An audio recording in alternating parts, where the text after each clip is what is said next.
Gary, we all know by now about the unfortunate change in venue for the round 11 game against Geelong on Saturday, but putting that aside, a brave effort as our Borough boys went down by 14 points to the pretty strong Cats outfit. What was your reaction to the game? Yeah, well, obviously overcoming all that sort of rubbish that we generally put up with, mate. It's interesting, the players' mindset to actually then be able to come up and put in a performance. And look, if I had to review the game, you would obviously say the first quarter to allow them to kick 4 goals into the breeze was probably pretty crucial by game's end, and then we sort of had to really defend our backsides off from that point on, and we were able to do that to a degree in the second quarter. And then in the third quarter we just had an amazing momentum shift all in our forward half, and it's not the first time, but we've just had a very, very poor return on our goal kicking, and our accuracy is now becoming, it was never a joke anyway, but it's becoming an issue. And okay, we can all sit back here and use it as a reason that conditions were the way they were, but we kicked poorly against the Northern Blues in perfect conditions, poor against obviously Casey in perfect conditions, poorly against Werribee in perfect conditions, poorly against North Melbourne in perfect conditions. So it's got to come back to our technique. Interestingly enough, I was talking to Campbell Brown later on Saturday night, and he said outside a couple of half chances, all the others were, what you'd say, gettable goals. So that means that we're shooting ourselves in the foot and leaving ourselves with an inability to, I guess, reward our work from further up the field. And then, of course, in the last quarter, as much as we were able to then bring the game back again to get in front, and at whatever it was, the 20-odd minute mark, Robbie was able to kick a goal and then be 6 points behind. I'm not big on honourable losses, mate, I'll give you the tip, and we're beating ourselves as much as what the opposition are doing, and it certainly doesn't help if we're not here, there's no doubt about that. And we've given away 3 games to Richmond, Collingwood and Geelong, who are almost, what, first, second and third on the ladder primarily.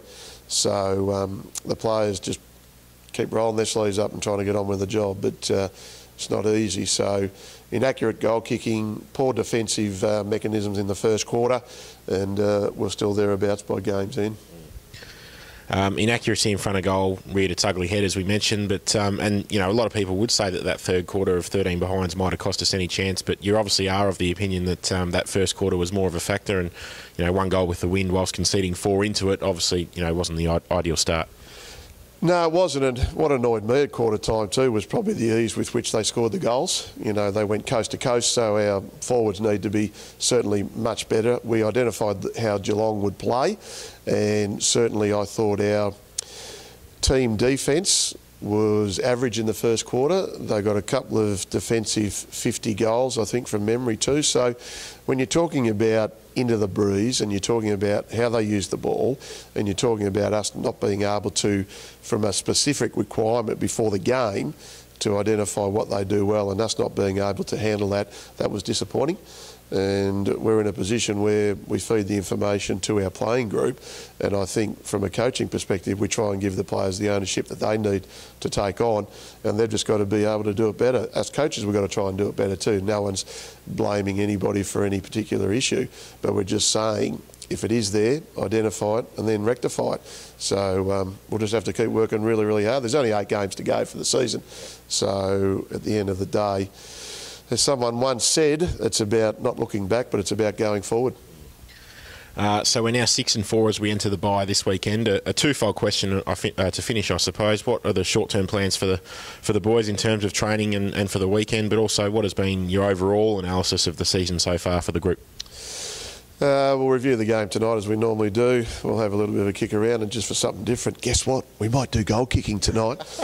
And then on Wednesday we'll have a pretty solid, you know, training program. But at the minute we're in a little bit of an interesting phase, because a lot of the guys have got exams who go to uni, and other guys are starting new jobs, and others are looking at, you know, an odd business venture here and there. And as you know, we've got little Red enjoying a few Ruskies over there in the land of the World Cup. So Monday, Wednesday training. We'll then give them the weekend off. For those guys that need games, they'll be expected to play at their home clubs. How would I review the year?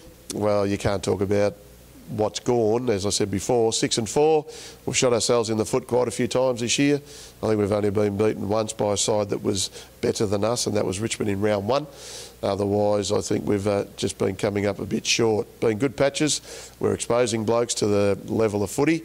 We're probably at the minute needing more out of our better players consistently, and then we need the younger ones to chip in when they can and when they get an opportunity.